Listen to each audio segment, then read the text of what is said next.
welcome to Darkwoods Paranormal. I'm Raven Knight. I'm your host for this evening, and as you can tell, we have things a little bit differently. Things are a little different tonight because I'm in a random basement and Gabriel's not here. Everybody knows that I love a random basement. Gabriel is out and about. Actually, he is traveling back home. So he is not able to join us this evening, but I do have a very, very special guest that I'm going to introduce in just a moment. Super, super excited to have her on the show tonight. But before we get there, I do have to send a little shout out to our good friends at Dark Realm TV. Dark Woods Paranormal is now part of Dark Realm TV, which you can find on Roku or Amazon Fire Stick too. So Roku TV, Amazon Fire Stick, check us out there. We're going to be releasing episodes, I think, every Saturday. We'll keep you on the loop, of course, on that. But just a shout out to those guys. We love them. And I don't have the hot sauce with me, but they have the most amazing hot sauce. Jamie, we should send you some because it's really good. It's so good. But yeah. Yeah. Go and check out the guys at Dark Realm TV, the 3Js, we like to call them. But I know I'm excited for tonight. I'm super excited to have our guest, a super special guest. I've known her for quite a few years now. We were on a podcast, a little podcast called "Speculating Wildly About Crime," and she is a true crime aficionado, and that's kind of how we became friends and started a podcast and went from there. So I've been a guest on Speculating a couple of times now, and now she is back for the Yeah, second time on Darkwoods Paranormal. Welcome to the show, Jamie. How are you? I am doing fantastic. So thank you so much for having me on today. When you said you needed a co-host or co-host today, I was like, yeah, I'm gonna jump right on that. If we can do a true crime story, I don't know if I can talk about aliens and all that jazz, but so we This, put our heads together and we found out a good way to make worlds collide. So I'm yes, excited. this is the episode that if you're into true crime and you're also into paranormal, this would be it. This is the show. So, Yes. Jamie, let's talk a little bit about speculating wildly about crime because that's how we met, and of course, we want to give your show a shout out and Christy out there as well. Hi, Christy. But yeah, so tell us all about speculating wildly about crime. You can kind of bring us up on how that got started and what got you into true crime to start. Yeah, so my love of true crime, it's just always been I like a mystery, right? So I like to dig into stuff. And I've always been fascinated by the mind of a criminal. How does that work? What caused you to go left when you should be going right, type of thing. And as I started to dig more and more and got, true crime became popular and then it was a thing to do, I became then very, very interested in more of like the unsolved cases. So the cold cases, the disappeared people, mysterious deaths, things like that. And I would listen to people cover and I would want to like pick up the phone and talk to them. And so one night I was in a chat room and you were one of the people that responded. And I said, wouldn't it be so awesome if we could do this? Got a group of about 7 or 8 of us together. We would talk on a weekly basis. And we decided we're doing it anyways. Let's hit record, see what happens. So in 2023, Speculating Wildly About Crime was born. And we've been going on the wild ride ever since then. So a lot of what we cover is unknown so that we can speculate. We do a couple fun episodes here and there, serial killers, reality TV, we need help there from time to time. But yeah, it's been amazing. And as much work as it is, I wouldn't trade it for anything. Oh, I absolutely love that. You did say something like we all love a good mystery, and that's part of the thing about the paranormal too is the fact that there's something mysterious, and we know there's something out there, but we don't know what it is. And it's the same, except for with true crime, you can have cases that are solved. In the paranormal, you can't quite solve things. Like you can take out all of your pieces of equipment and you can do all of those things, but it doesn't mean that you're going to actually find the answers until maybe later, right? What are some cases? And I know you've covered, oh gosh, I don't even know. I don't even know how many cases Yes, you've. I think episode 104 recently got released. Wow. Um, so yeah, there's probably been a good 80, 90 cases that we've covered.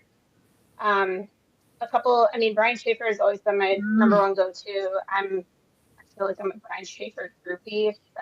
That is weird, but um, that has been a big mystery that I would love to get solved. Mhm. Um, but then, as of recent, actually, just within the last year, two cases became very near and dear to me. One that you introduced me to actually was the case of Lorraine Sharon Grow Up Missing in 1980, and went for a very long time, not enough attention, and it's just starting to get essentially reopened this year. Yeah. So that's been awesome. And then I recently had the opportunity to meet with uh, Allie Lowitzer's mother, Joanne. So she's a 16-year-old girl who went missing off her school bus in Spring, Texas, just outside of Houston. And the police, even in 2010, was saying it was a runaway. And so they've just had an uphill battle for quite a while. So those two are the main near and dear to my heart. Until if somebody finds Brian, that's never going away either. But today's case that we're covering has also been one that I'm like, wild to start things. Yeah. Before we get into today's case, which is an insane, I think it's an insane case, because I also remember when it happened, and I remember watching the footage when it happened. I'm super excited to dive into it. We did cover it actually on Speculating Wildly About Crime once upon a time. But before before you or before we kind of dive a little bit deeper into that case, I do want to bring up the title of your show, and I know that we've kind of talked about this before.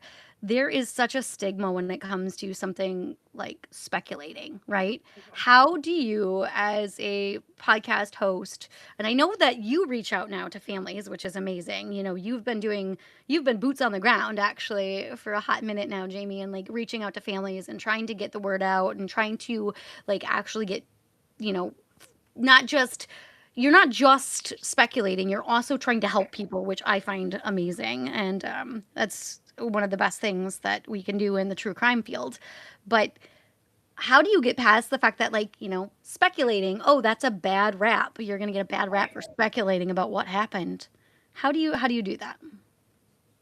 Yeah. So, I mean, I'm active on social media. So if I ever see anybody put a negative thought out there on that, I'm right on top of it. The other thing is, yes, we do talk about theories at the end of it, Mhm. but we do a lot of research. I spend a ton of time doing research. I reach out to the families, I reach out to law enforcement.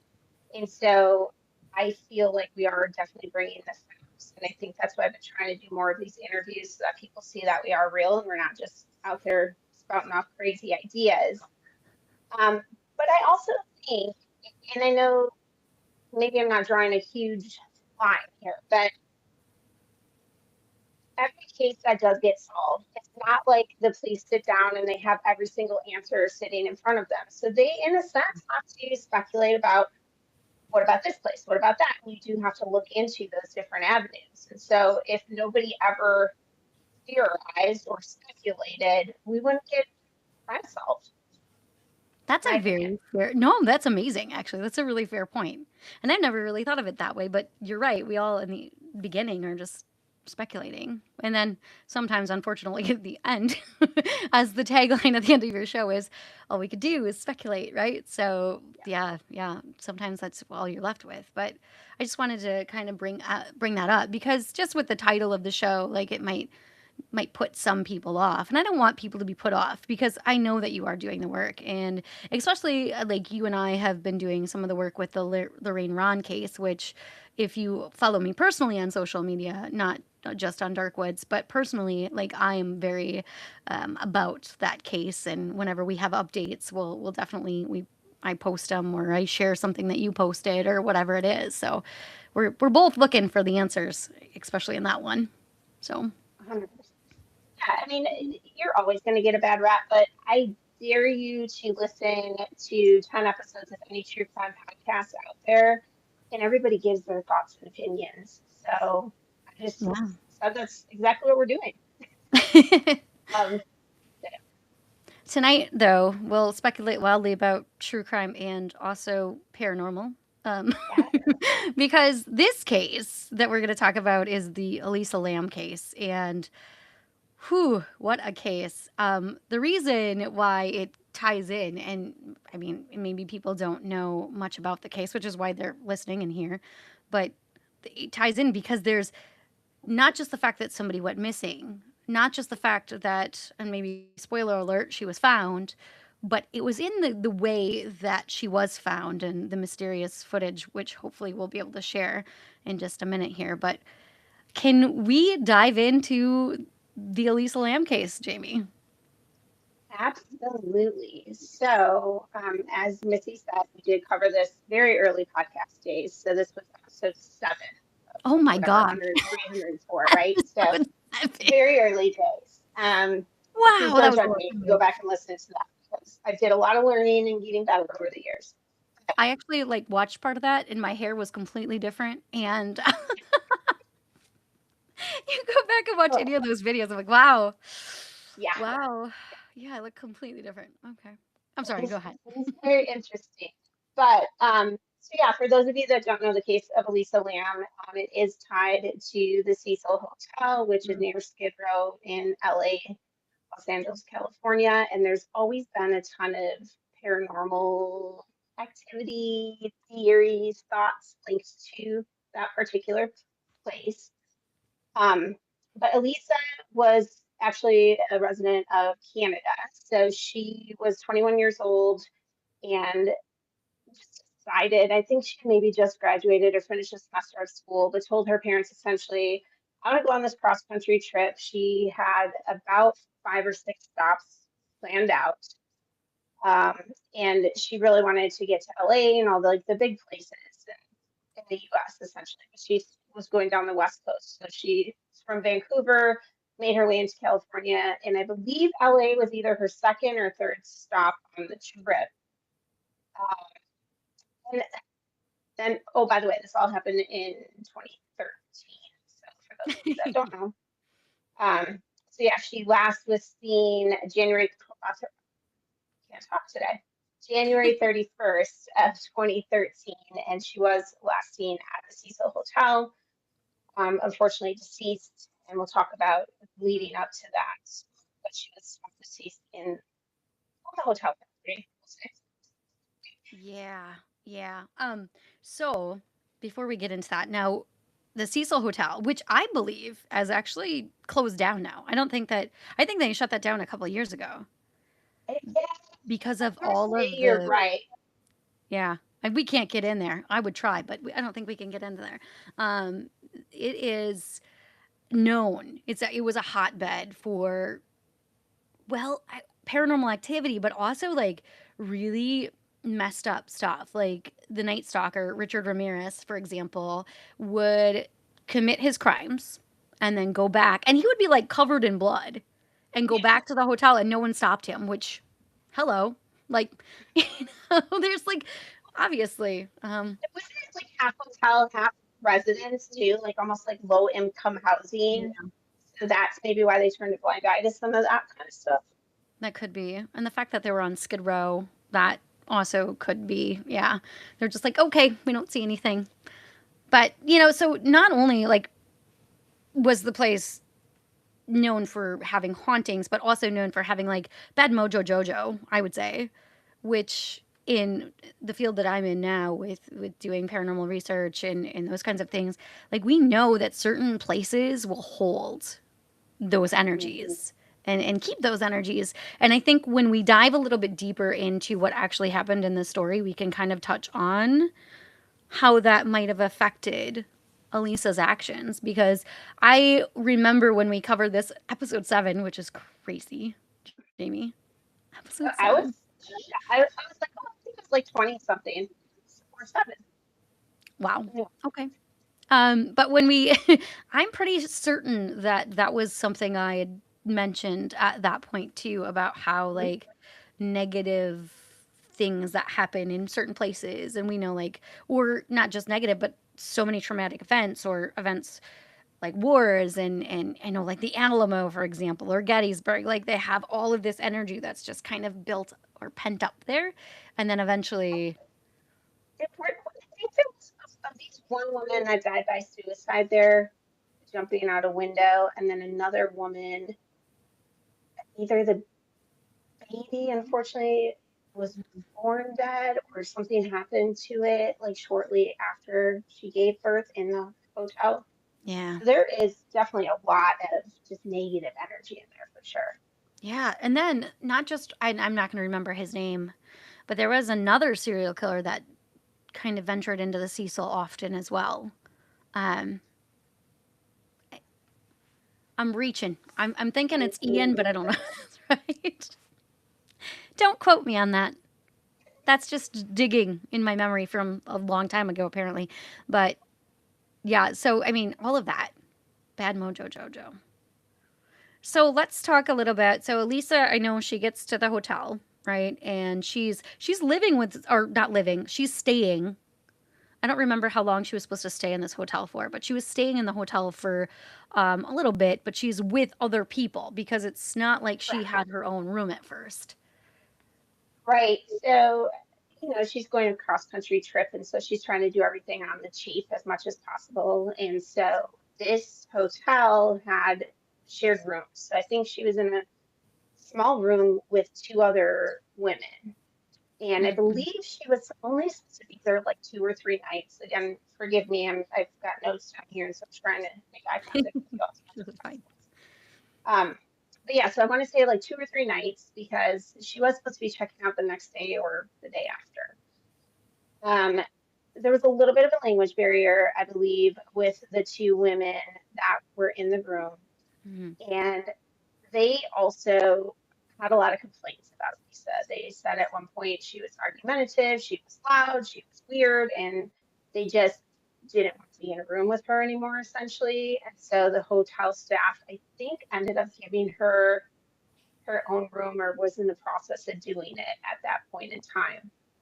Um, and I do think it is important to note, if you go back and listen to our episode, you'll see while we did talk a lot about paranormal, we also talked a lot about mental health.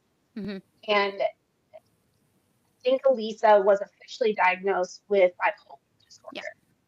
So hearing the accounts from these two people that she was rooming with, you could kind of see it. If you truly had bipolar, if you've ever known anybody with bipolar, it can flip just like that, right? It's something that they don't always have control over. She did have medicine that she was prescribed. Find out if she did toxicology. She's not taking it as much as she should have or told people that she was. But and that is something that will maybe play into looking about Mhm. what happened and that was leading up to it. But yeah, so she wasn't seen for a while. I think she didn't check out, and then her parents hadn't heard from her for a few days, and Yeah. she very adamantly and religiously would text her mom. She had a good relationship with them, and so I think they had some concerns and called the hotel, if I'm remembering correctly. And when they went to go check her rooms, that she wasn't there. Everybody kept, calling, trying to look for her, trying to call friends, family, and things like that. But unfortunately, they didn't have to wait because they want to say it was the next day, within 24 hours, 48 maybe would be a stretch. Hmm. Um, but some of the other hotel guests were starting to complain about low water pressure, brown water coming out, Yeah. an odor and taste to the water. And so they ended up sending one of their maintenance men up to the roof where they had the water towers just to here go investigate this, right? So on Mhm. the top of the hotel, there's these four water towers, and they all have lids on them. Um, and they're pretty high up, right? Yeah. I don't remember how many stories this hotel was. I'm not talking about going to the top of a two-story house. It's pretty high. And they could really only be accessed by the small ladder, and it was really only like a thing only maintenance. So he goes up there. He got super lucky. First one he looked at of the four, the top was ajar. or completely off. Don't quote me on that, but he noticed it to be odd. And so he went and looked in it, and that's where he found Lisa Lamb, Yeah. unfortunately deceased in the water. I believe that's nude too.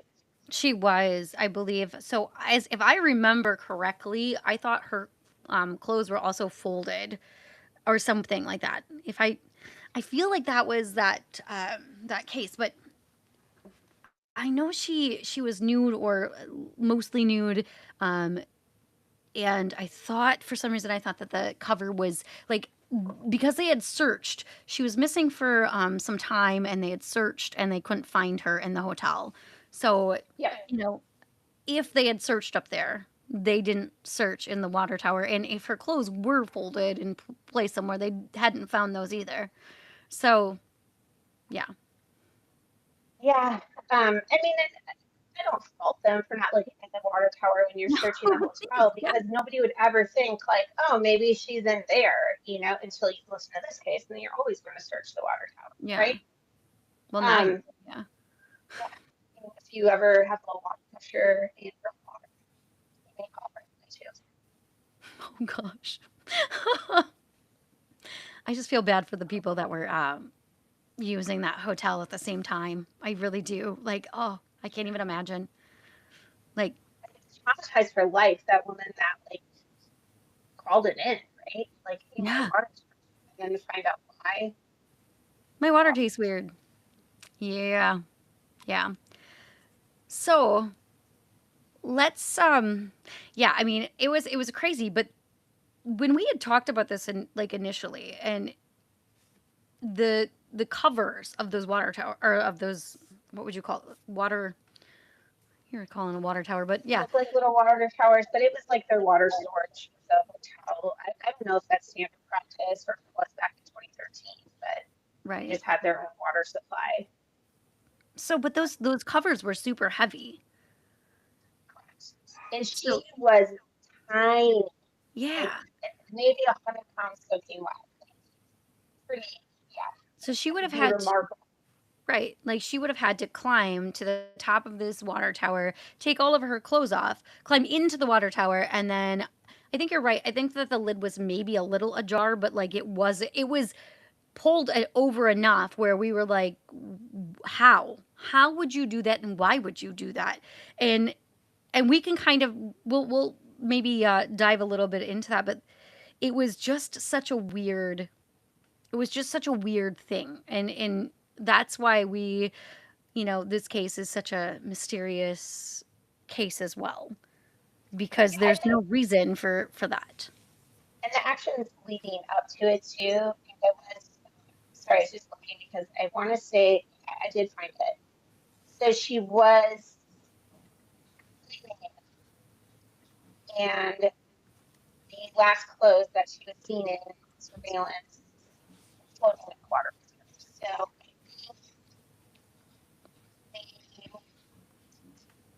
they thought somebody threw this idea out there that maybe she was drowning and she thought was weighing her down, and so that would help her, something like that. Oh yeah, yeah. Now that you mention that, I think if we go back to a couple of years ago when Carol Ann said something about that.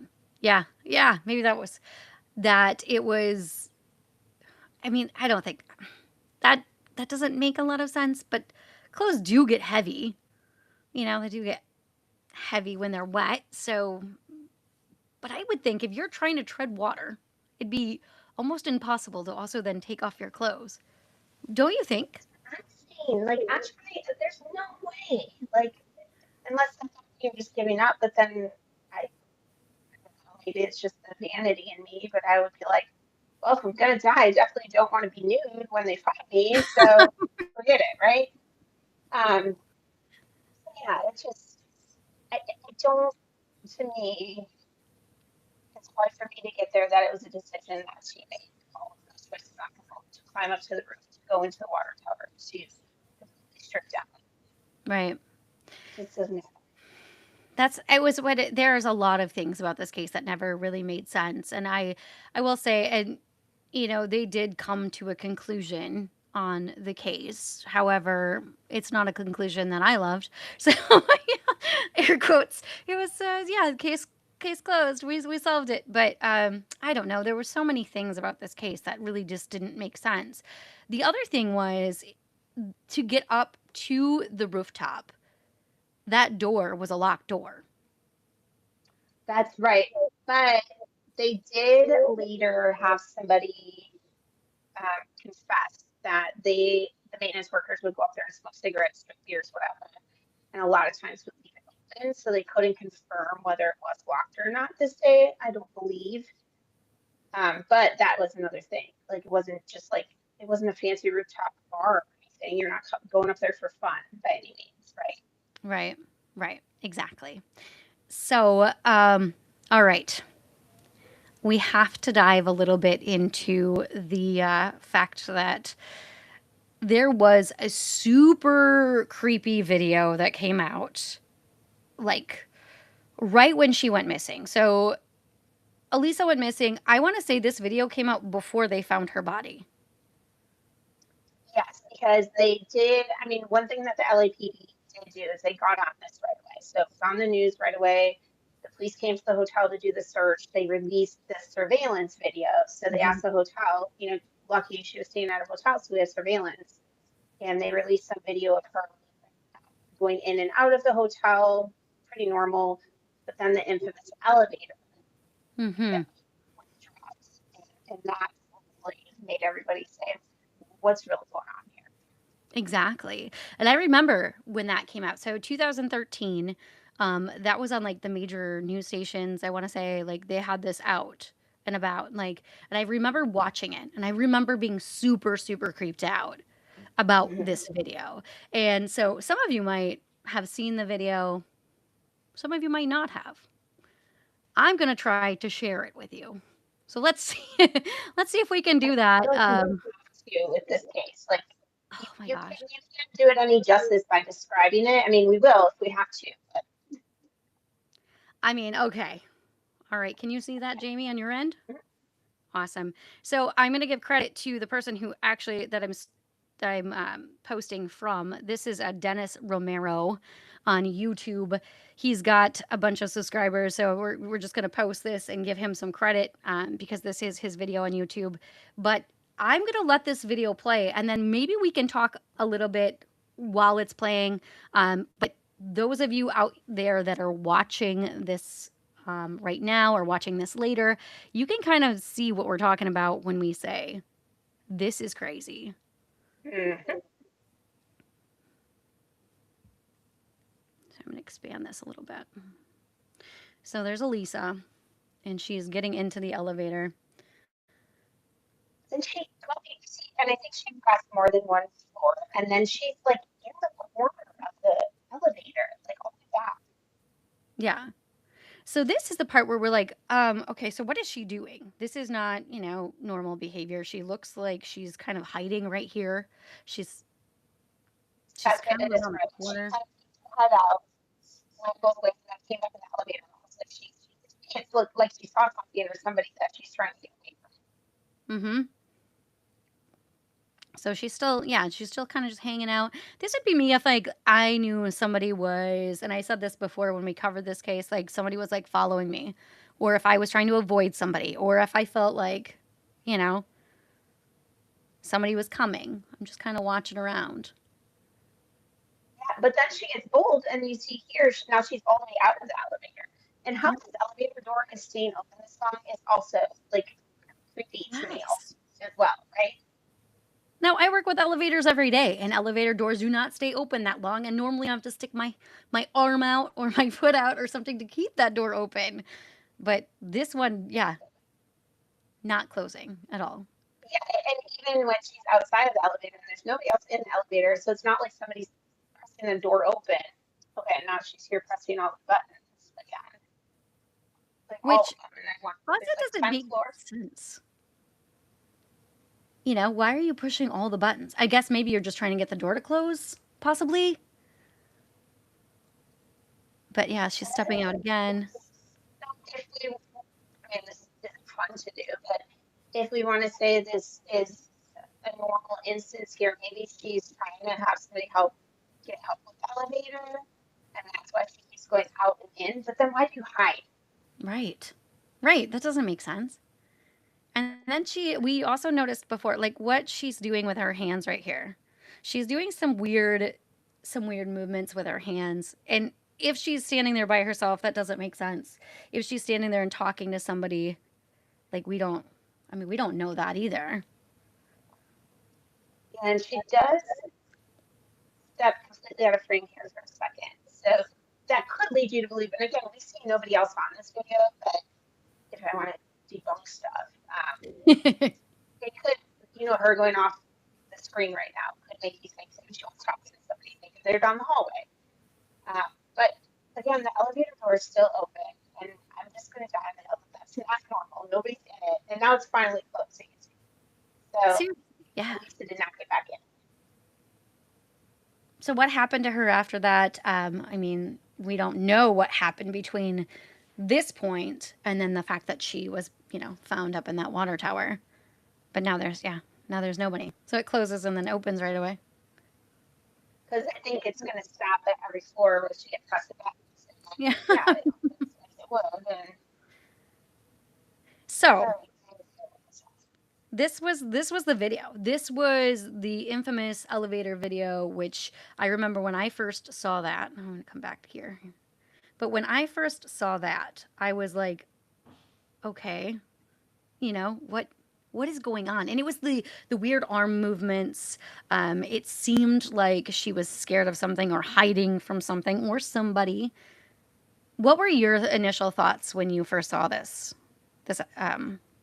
clip, Jamie? So, I could explain away some of this stuff, like you said, like maybe she was talking to somebody, maybe she was, looking for somebody to help her. But when she gets in, that after she peeked her head out and then she came back in and she goes like back like this, flat against the wall, just so like I'm gonna get as small as possible in here so anybody walking by won't see me, type of thing. That's where I was like, okay, there's something wrong here. This isn't a normal thing, right? Yeah. And then when you analyze a little bit more, you press all the buttons and you're doing the hand movements. My mind went to she's being chased. Somebody's chasing her. Somebody, I don't know, it's not a great area of town. It could be somebody, within the hotel. Maybe there's somebody she bumped into at a bar and they came to the hotel. So initially my mind went there. But then when they found her body, I was like, there's something weirder going on here. Whether, the true crime part of me wants to think maybe she was murdered and put in there, but the autopsy will say otherwise. But then I really kind of went down this paranormal thing. Like, whether she was on drugs or it's because she was having some mental health issues. Did she see something that wasn't there? Like we said, this place is surrounded by negative energy. Yeah. So could she have encountered a demon like this or a spirit of some sort? And we know that all spirits are not nice. There's a lot of pent up stuff. So yeah, it was just when you put everything together, there's not one answer that makes all of it. That's right. And I love that nice segue, Jamie. I love that. Thank you for that. I actually was thinking the same thing. I know that when we initially covered this case and we had talked about that and like all of the negative energy and stuff that's in the Cecil Hotel. Now we also mentioned earlier in this episode that Elisa was diagnosed with bipolar disorder. She was not taking her medication that she was supposed to be taking, which sometimes can cause adverse effects. Whether it's hallucinations, I don't know. I'm not a doctor. But, is it possible that she was having some sort of hallucinations? But that is possible, of course. But then you have a space where you have all of this energy, all of the, people like Richard Ramirez bringing in all of his Bad Mojo Jojo, the other serial killer bringing in his, other people in that hotel who have also unalive themselves, those kinds of things that have happened. You have all of this energy. Is it possible that somebody who is having a mental health crisis, who steps into a space like that, is now all of their stuff is now amplified because of the fact that they are now taking on the energy that they're surrounded by? Yeah, and that was definitely something that I knew. But I talked about when we went around the horn and said, "What do you think? What do you think? What do you think?" Right? Um, that could be something. She could be more susceptible to that because she's having, I'll call it mental health crisis. If she's not Yep. taking her medication, she's in a place and or in a familiar place, I should say. Absolutely. Then any kind of spirit activity sees that as a vulnerability. Mm-hmm. That here's our in. Like she's going to listen to us, right? 100%. And like, actually, so when we do paranormal investigations, like, we know, if you're super tired or if you're not in a good headspace that day, like, do not go into a space and do an investigation. Like, you should not do that because you are, like you're saying, Jamie, just a little bit more vulnerable to be like either, I don't want to say possessed. That's not what I want to say, but you're just more vulnerable to what could be there that is negative. And so, like, if you're just not in that space, just don't do it. Or if you go into a space that's, I mean, we talk about the Sally House a lot, Gabriel and I on the show. Hi, Gabriel. We talk about the Sally House a lot on the show, and honestly, when we left the Sally House for the first time, it was like you had the ick. I literally had to just brush myself off from that Mm. place because you just felt it. You just knew something was wrong. And so you have a place like the Cecil, which they did, I'm almost 100% certain, close down. Um, Probably Yeah, I because just tried to put on there. Not. you don't want to go there. What? Road trip, Well, Jamie? I could not. No. Mm, okay. I'm pretty sure they did a couple of years ago. But, you know, you go into a space like that, you are opening yourself up for those kinds of things. You are.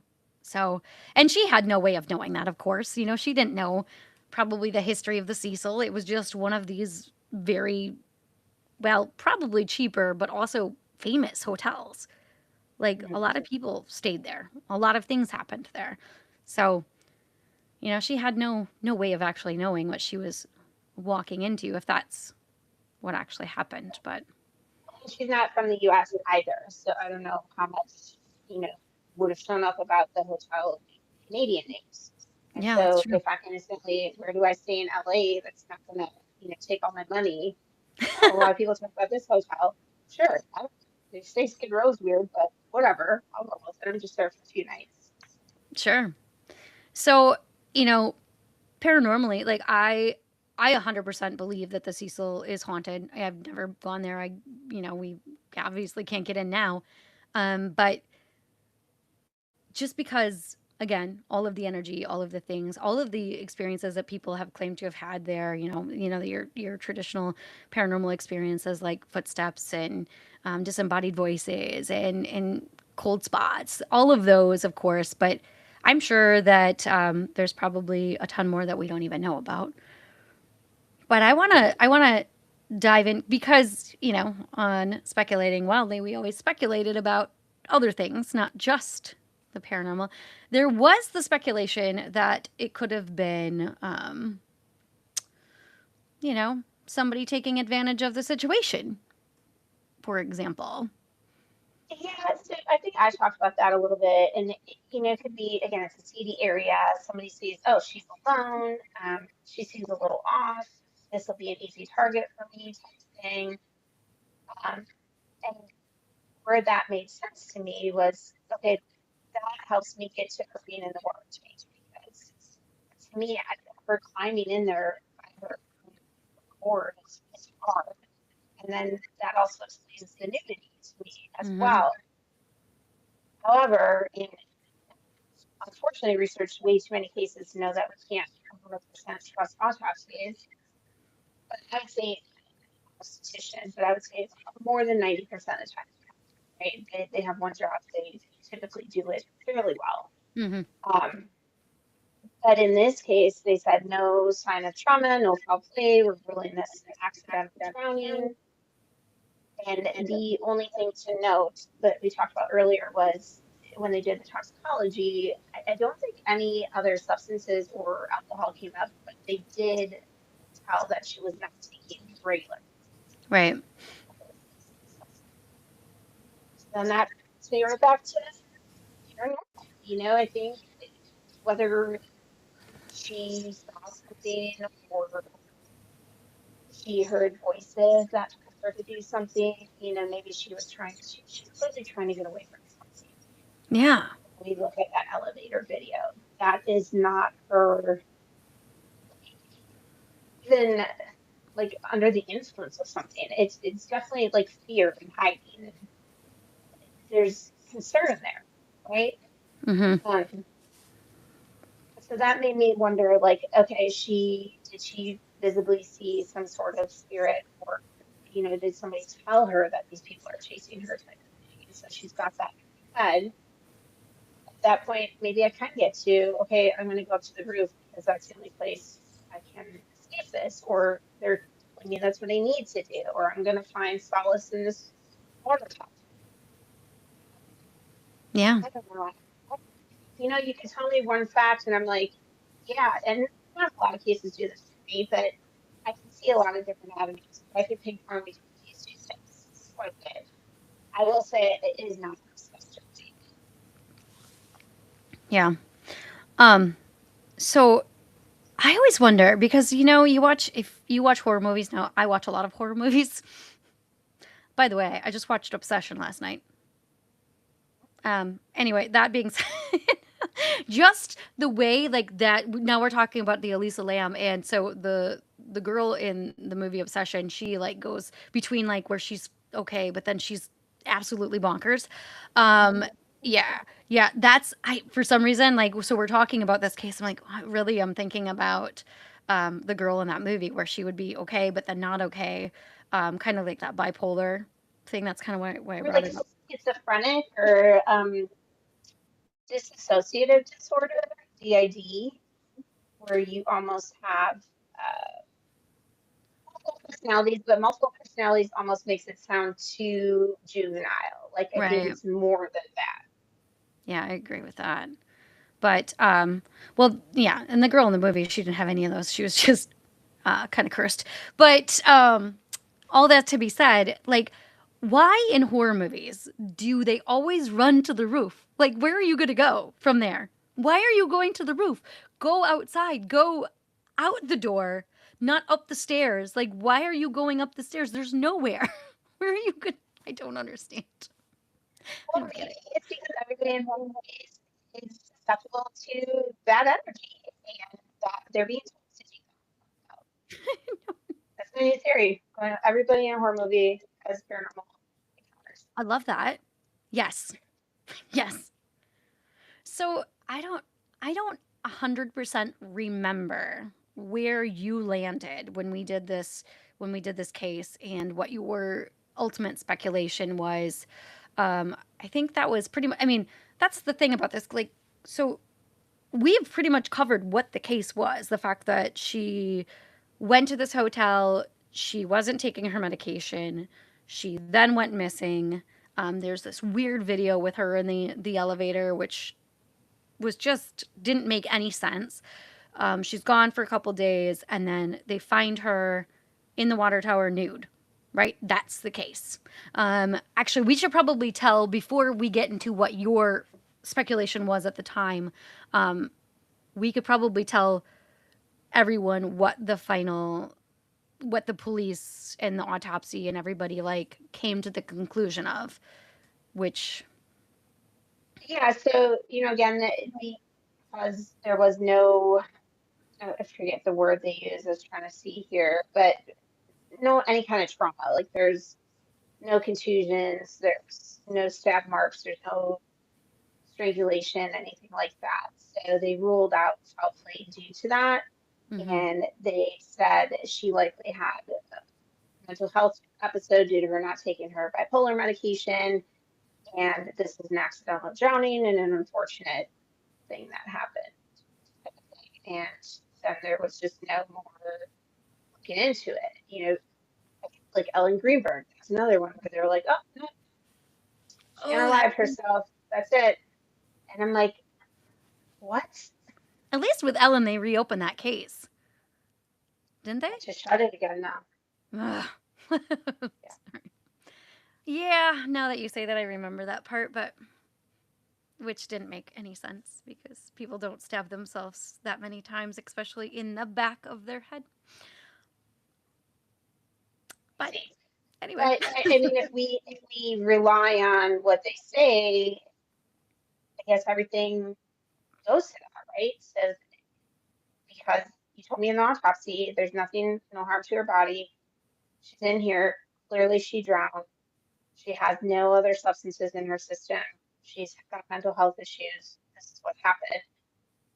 And I kind of got there. And if you listen to my podcast ever, I do love law enforcement, but I also love to poke holes in the corruption that's out there. And so it's not often that I'm like, oh, I love this police department. There's nothing wrong here. But I can see how they got there, possibly because then my mind went to, but I think it's deeper than just any mental health types. I think she saw something or someone was talking to her. It's not hmm just I went off the rails for a little bit and decided to apply this. I think there was more to it than that. Um, yeah. I couldn't get back to all the way to play after that. I mean, there's plenty of avenues to. Well, why did that guy? There's 4 water towers. Why did you check that one first? Why was it open? Why was the door constantly locked? hmm So that was all suspect to be. I mean, I don't know, and I say this a lot in both. I said this in speculating, and I'll say this a lot in Darkwoods. Just the fact that a lot of detectives say that there's no such thing as coincidences, and I don't think there are either. Like, that door was left unlocked. She's found in a water tower. There's no way that she could have pulled. Again, like you said, she was a small woman. She was a small woman. She's having, if even if she's okay, so if she's having an episode and she's afraid that somebody's following her, chasing her, whatever it is, like, maybe I am gonna pull that thing. But how? How are you naked, treading water, and then pulling this cover over you at the same time? None of this makes Yeah. sense to me. Well, I I'll don't. say she didn't lose her clothes until she was in the water tank. But But you would have to lose your. Well, okay, so maybe you pull the thing first and then you take your clothes off. like when you're in the water, I'm assuming. But the other thing to me was even if you are running away like that, and even if let's say you got some Herculean power and you were able to move this big cover, wouldn't you look in there and say, "Oh, that's a drop. There's nowhere for me to like sit," because maybe initially you thought, "Oh, there could be like a ledge up there for the Yeah. maintenance workers to get into it, and I'll just sit there." And if you look in and there's not that, I'm not going in there. I gotta find a new place to hide. Right? But again, I mean, we will circle back. I mean, if you're in a state of maybe delusion, I mean, you're obviously not thinking clearly. If you're terrified, we know that when you are honestly afraid for your life, you're not going to perhaps be in the best, like, decision making. Obviously, running to a rooftop, that's not a great choice. Um, you know, Maybe that was it. Like, whatever it was that was going on scared her so much, and we know adrenaline could give her super power, maybe not enough to pull a cover. I would love to know how much that cover weighed, to be honest, because I don't I don't know. remember, but they said it usually would be like I want to say, don't quote me on this, but that somebody stronger had to do it, or it was almost a two-person job sometimes. Yeah. Yeah. I mean, she was little. Maybe she was a power lifter, you know? Maybe maybe she power lifted on the side, and she looked little, but she was mighty. I don't know, Jamie, but She was actually in LA to do bodybuilding. she was a bodybuilder. I don't know. The whole case just never really made sense. And I know, like, when I think about this case, which I loved when I, invited you on the show tonight and you were like, "Let's do the Elisa Lam case," and I was like, "Brilliant, Jamie, brilliant," because it does have that paranormal element. I always circle back to the fact that I really do think, I mean, I don't we don't know how long she wasn't on her meds for. Well, just everything that I read, researched, and I didn't host this one, so I didn't do a ton. But from what we could tell, it was just that she wasn't taking them as regularly as she was supposed to. And then they tried to go by like maybe how many pills were in her, because I think they did find her prescription bottle in the Mhm. stuff and said, "Oh, it's been this many days because there's this many that are still here and shouldn't be." But then there was some kind of discrepancy with her maybe picking up it twice. And so, can we really rely on that? So, no, it could have been 2 days, it could have been 20 days. So I guess the question would be, how long does it take for somebody, if somebody was going to have these kinds of reactions after they don't take the pills, like how long is that? But 24 hours, if not immediate. And I know this is not the same by any means, but Mhm. my son has pretty severe ADHD. He is on medication for it now. He's in middle school. It's real hard. And I can instantly tell Hmm. he has not taken them. Instant. And then you're like, listen, take your take your medication. Do you need water? Do you want me to like put it in your mouth? I don't know, but a Okay. lot. Well, see, that's a good answer. That is though something that, like, myself, I'm like, well, I don't know how long it takes for you to not take a certain medication for those things to affect. And like you're saying, I mean, it could be other things too. Stress, she's traveling, she's in a different location. Now she is not taking her medication, and all of these things could just kind of bubble over. But I really do think, I mean, I'm still going to go back to the fact that there was so much in that hotel that was going on before she ever got there. And even after, like, she left, or she was found in that hotel in the water tower, there were still claims of paranormal activity happening in that hotel. It Mm. didn't stop after that. People still claimed that all these things were happening. I think I think there was actually another death after that. And I don't remember, so don't quote At me. least But I think there was another death after that, and so that's probably why they ended up just eventually shutting it down. But I think that she was in a vulnerable space. She was vulnerable in whatever possibly does haunt that hotel, or whatever is in that hotel negative energy wise, probably latched onto her, and that's what I think happened. I still am gonna. I think back in episode 7. I think I think that's what I said, and I have not changed my mind at all about. I don't think so. I think so. something We weird didn't get happened. to do it 100%, and you didn't get to dive deeper into that when we covered it on SWAT. So maybe if you can give me like a 30-second, like how you think that did happen. Because Hmm. I'm curious, like in my mind, I see it happening one way, but it could be totally different. Like, did she actually see a figure and was she hiding from that? Was it a voice that was talking to her? To me, it's a figure. I mean, if you watch that elevator footage, like, it looks like she's hiding from somebody. Like, she sees somebody. She's doing some weird stuff with her hands. So I think either she's talking to somebody, but all of that seems so odd. It just seems so odd with the hand movements, and I think she saw something or saw somebody, and it was enough to terrify her, like, whatever it was, that she wanted to hide from that, and that's why she went into the elevator trying to hide from it. Although the elevator wasn't working, so she couldn't take the elevator. Maybe that's why she took the stairs. And then she Mhm. just kept going, Just went and she got, as high as she could, right? yep, And to get maybe away if from that it. door was locked, like it was supposed to be, she would have next floor. Who knows what happened, but it was open, so she's up there. But, so you think it was true instance of, okay, I've seen this thing, it's really not giving me good vibes, and I'm running away from it. I go all the way up to the roof on the stairs now and see a water tower as a place to hide.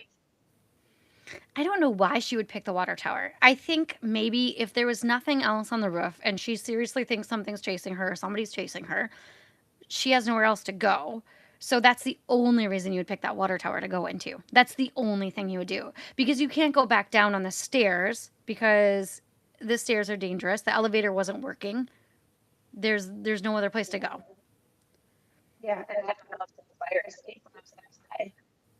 So I'm curious though to think, because that's kind of where my mind went to the thing. But then I do know that some people will also theorize that demons can not quite possess, but strongly urge you to, To do things. basically told her you need to go in the water for it. That's where you're meant to be. Oh yeah. Oh yeah, 100%. Like in a lot of we've heard cases like that too where, they will try to get you to do certain things. And again, she was susceptible. Like she was open because she was in this mental space. Yeah. Just have the thought of a paranormal light bulb off of here. I love Then, because we were talking about like even if you are panicked, like are you going to jump in that water knowing that you're not going to snake out? Could it have been like she opened it up, peered in there, a paranormal force have tipped her, like pushed her into it? Oh, I like that, Jamie. But then why did she take off her Okay. She got pushed in. She was still alive. She took off her clothes. Why'd she take off her clothes? Yeah, I mean, I think like you said, it was Carolina who said something about maybe they were getting too heavy. Um, I don't think this was the case here, but it could be because it was January. But I don't think LA gets this cold. I don't know how it is No. in the water. There is a thing called paradoxal undressing. Have you ever heard of that? No, I have not. It happened in the case of uh, Jason. I want to say Jason Landry. If that's not his last name, I'm so sorry. But um, witnessing in Texas, and he did paradoxal undressing, and essentially, when your brain or when your body gets so cold, your brain gets to a point where it puts all of its energy. It basically your brain shuts down, and your body gets so hot because all this energy. So you feel this unbearable urge to Oh. stop. And so could it have been something like that? I don't think so, but I mean, there's a handful of cases where that has been. Well, that's interesting. Kind of like hypothermia. Yeah, Like, so basically, if severe hypothermia sets in, your body tries to combat it, and usually you'll burrow, and then you take your clothes off because you're just trying to get rid of this unbearable heat. wow. Okay. So that's a possibility. But then again, okay, I love the idea of like, something a force pushing her in. But then who closes the water tower cover? Is that still Yeah, well, because did they find it ajar or did they find it open? No, I feel like it was a jar, maybe, I feel like there was because just a he randomly went to that first one. mhm. I feel like it was not all the way open because I know that that was part of the big thing about that case was that it didn't seem right. It just, you're not going to hop in there and then also pull this thing over you. It just doesn't make sense. But if it is a bad spirit trying to cover its tracks and make it look like something that wasn't, maybe because I guess if I'm thinking of, now we're getting down the road, if I'm thinking of myself as a bad spirit, I don't want to out myself because I want to continue being able to Yeah. right? So I might like she dropped that. Hmm. It's gonna cover it back up. Yeah. So, I just have to point out, so I just my chat was being really weird for a minute, so I wasn't able to see it because it kept like doing weird stuff. So, Gabriel was in the chat and did say that he thought that it sounds like she was perhaps possessed, which I kind of love. Not love that theory, but you know what I mean. It is a good theory. Maybe, yeah, something got there and took over and kind of made her do what she did. Do you know the possessions that you see end in unaliving yourself? Do they usually end in hurting others, or is it mixed? You know, I don't think, as far as I know, and I could be wrong, I don't do a lot of studying on possessions or anything like that. We haven't had a ton of guests on the show that talk about possessions. However, that being said, um, as far as I know, there's not a lot of them that end in that, and unaliving themselves. I think that they eventually they are doing a lot to themselves in different ways, but not in some cases, it might get bad enough, but I don't think that there are a lot of documented cases where they do. Where it's like purposeful because Yeah. of the possession. Right. Usually it's self-harm. Okay. I was just But curious because you dive into it more than I do, and obviously I know like the buzzwords and the little bits of it, but I figure you might have some no, cases. when it comes to, and if I'm wrong, I would love to, obviously know, like, if there are a lot of cases like that, but I don't, as far as I know, I haven't really heard a lot of that being the end result. And I don't think that we talk about demons and we talk about possession or whatever.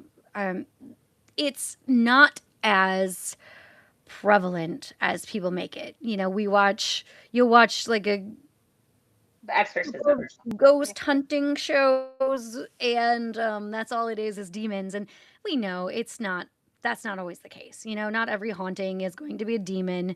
Not every ghost or spirit is going to be like malevolent.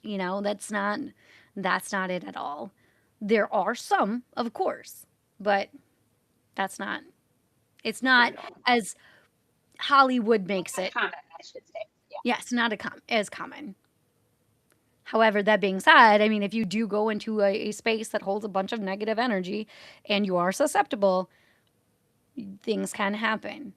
Definitely. And that's why we always tell people too, like if you're going into a space that you do need to try to clear, try to cleanse yourself or do that sage or, have something, a level of protection, because anytime that you are walking to a space like that, you are opening yourself up. And if you are in a really bad, like I said a couple times now, but if you're in a bad headspace or anything like that, you're definitely opening yourself up a lot more. So,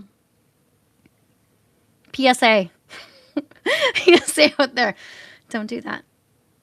But I know there's been a time like I was invited to go into a space and like a basement, which we know I love. I was invited to go into a basement and I was like, I am not. I just know it wasn't a good idea at the time, and I just said no, I'm not. I'm not going to do that. I just know personally for myself what has been going on in my life. Like I'm not going to do that at that point in time because this person said that it was a negative entity and blah blah. And I'm like, no, I am not doing that right now. So just being aware, you know. Yep, you're vulnerable. Just You would to hate the for living that. and also perhaps the non-living. So yeah. Oh, Jamie. Zero basement. Basements. Wow. Okay. So at the end, I mean, this case has. I still think that there was more to it than they ever let on. I think that either way, it's a tragic story. She was a young student. She was trying to explore and get out of her home and see the world, and ends up in a terrible outcome, unfortunately. But what a case, you know? Yeah, it's one that still think of often. I do too. I Out still of the think. 90 people that we've covered or whatever, she's in the top 10 that I think of often. Yeah, yeah, it is one of those. It is one of those cases. Jamie, thank you so much for coming on the show. Um, let's For tell having me. everybody where they can find you. What do you have coming up next for speculating wildly about crime? Where they can find you, and you know, let's give it one more. What is your top case that you want solved besides Brian? Let's go besides Brian Schaefer. Okay. we Um, know you, we know First you of love Brian, all, yeah, which is also a yes, crazy Brian case. Schaefer, official movie on the Brian Schaefer page. So, um, but before I dive into where you can find us, and I want to say thank you for having us on here today and for sharing your space with me and allowing me to talk true crime in this paranormal place. And hopefully, I did it justice. I would love if you did a follow-up episode and had a bunch of people that had paranormal encounters at the Cecil. I Oh, think that would be so interesting to hear. that is brilliant. Once again, I Well, love I'm that. giving you homework on your own podcast, but No, no. That's brilliant. I love it. So, hey, so if you're out there and you've had an experience at the Cecil Hotel, reach out to me. Dark What's yeah, it's a new Paranormal. project. Yes. Yeah, definitely. Oh, I love that. I love your thinking. But we are speculating mildly about crime or SWAT pod. We are on all socials except X. We do have a YouTube channel. We're on everywhere that you can find podcasts out there. And we cover mainly unsolved cases, people who have disappeared, but every once in a while we'll throw in random stuff. And then just as of recent, so that releases this Friday is actually one that you were featured on. So we did another deep dive into Lorraine Ron that will be coming out. And then I did just do, we're going to record this Thursday. I'm trying to think of her last name. It's Joanne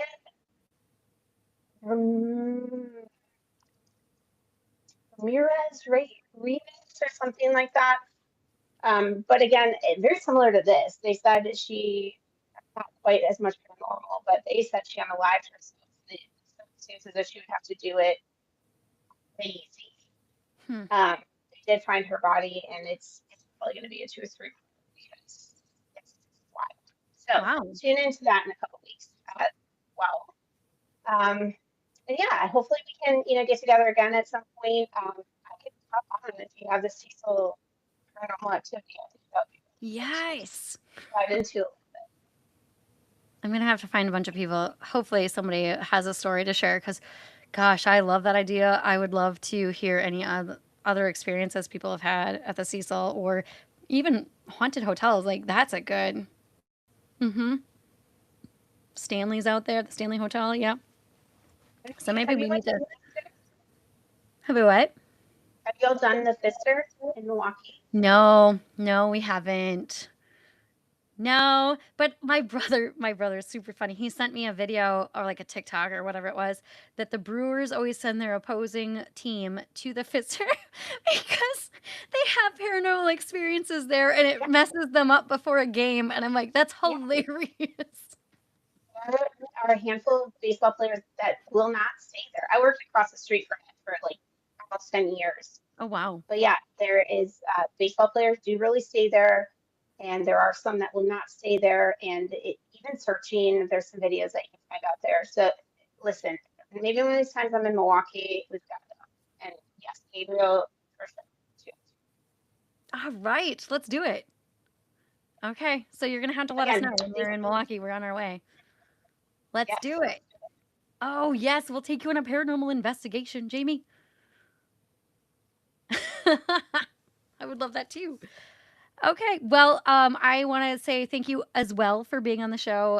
It was so great to have you on again. Every time that we do one of these, it's so nostalgic, and I love every minute of it. So I'm so happy that you were able to come on and tell everybody about this crazy case because it really, again, crazy, crazy case. And also, please go listen to Speculating Wildly About Crime. Watch them on YouTube. Like, give them some love. They work hard. Like I said earlier in the show, Jamie's doing the work. She got the boots on the ground. So definitely go and listen. She's not just a true crime podcast. She actually reaches out to the families and does the work and tries to help solve cases. So Yep. all And the I love. should note, I didn't say earlier, I'm not doing this alone. I do have a co-host. She was just cut down with a lot of stuff today. So love you, Christy, and she gives really interesting perspectives, and we kind of drive well together. So yes, please come out, give us some love, give us some likes, and if you don't love it, you can tell me that too. Yeah. If you don't love it, you're wrong. And yes, hi, Christy. Sorry you couldn't be here, but also, we are sending you love from afar, as well as Gabriel, not here again, but he'll be back on our new episode on Thursday. We'll be talking again with a paranormal group who does investigations. So we'll have another brand new episode of Darkwoods Paranormal out this Thursday, live everywhere. Well, YouTube, and then everywhere after that, of course, once the audio is released. As with Darkwoods Paranormal, you can find us wherever you get your podcasts, so please do so if you have a story suggestion, or if I love this. If you have been to the Cecil Hotel and had an experience, please reach out at Darkwoods Paranormal Podcast at gmail.com. That's where we are. And, we're also on Dark Realm now, so shout out to the guys at Dark Realm TV. I said it earlier, but check out their hot sauce because it is delicious and we love it. So, thank you so much, Jamie. Thank you so much, everyone, for watching. Gabriel, we've missed you, but he'll be back Thursday. And for all of you out there, stay safe out there. Jamie, please stay on for just a few minutes so we can chat after the show. But thank you, everyone, and have a fabulous night. Thank you.